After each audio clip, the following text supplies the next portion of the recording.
আলাইকুম everyone, welcome back to my channel Alvi's kitchen. আশা করি আপনারা সবাই ভালো আছেন। আমি আজকে আপনাদের সঙ্গে শেয়ার করছি মাছ ও শুটকির মিক্স ভর্তা বোনা। এই ভর্তাটি আমাদের বাসায় যেদিন রান্না করা হয় সেদিন ভাতটা একটু বেশি রান্না করা হয়, এতটাই দুর্দান্ত হয় খেতে। তো আশা করি আপনাদেরও এই রেসিপিটি অনেক ভালো লাগবে। চলুন কথা না বাড়িয়ে চলে যাই মূল রেসিপিতে। শুটকি ও মাছের মিক্স ভর্তা ভুনা বানানোর জন্য এখানে আমি শুকনো মরিচ নিয়ে নিয়েছি। এখন দিয়ে দিচ্ছি পানি। এগুলোকে এখন ফুটিয়ে সিদ্ধ করে নিব। মরিচটা সিদ্ধ হয়ে গিয়েছে। এরকম হালকা পানি থাকতেই আমি চুলাটা বন্ধ করে এটাকে নামিয়ে নিব এবং এটাকে ব্লেন্ড করে নিব। আপনারা চাইলে পাটায়ও বেটে নিতে পারেন।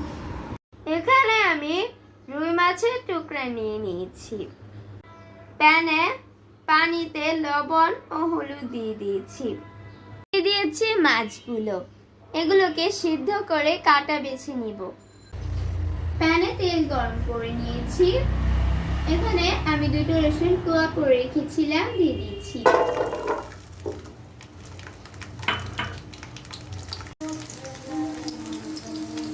রসুনটা একটু কিছুক্ষণ ভেজে নিব। ভাজা হয়ে গিয়েছে, দিয়ে দিচ্ছি পেঁয়াজ কুচি।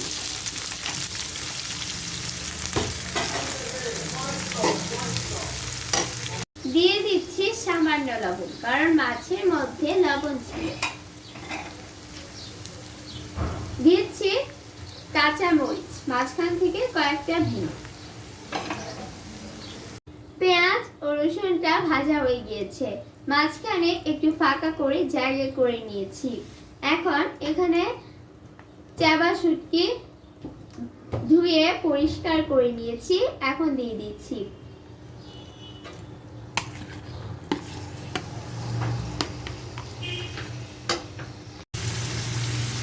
এখন শুটকিটাকে ভালোভাবে ভেজে নিব।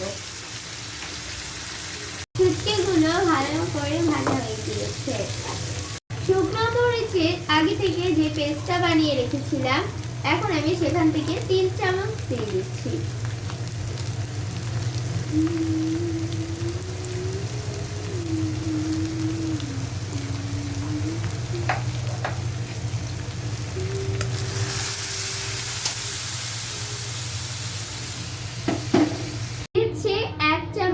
রসুন বাটা দিচ্ছি, হাফ চামচ ধনিয়ার গুঁড়ো দিচ্ছি, হাফ চামচ হলুদের গুঁড়ো। যে রুই মাছগুলো আগে থেকে সিদ্ধ করে কাটা বেছে রেখেছিলাম সেই মাছগুলো দিয়ে দিচ্ছি। সবকিছু খুব ভালোভাবে মিশিয়ে গুঁড়ে নিচ্ছি। সবশেষে উপর থেকে কিছু ধনেপাতা ছড়িয়ে দিচ্ছি। তৈরি হয়ে গিয়েছে দুর্দান্ত স্বাদের মাছ ও শুটকির মিক্স ভর্তা ভুনা। আশা করি এই রেসিপিটি আপনাদের ভালো লেগেছে। যাদের ভালো লেগেছে তারা অবশ্যই লাইক, কমেন্টস ও শেয়ার করতে ভুলবেন না। সেই সাথে আমার চ্যানেলটি সাবস্ক্রাইব করার অনুরোধ রইল। আজকে পর্যন্তই। সবাই ভালো থাকবেন। আল্লাহ হাফেজ।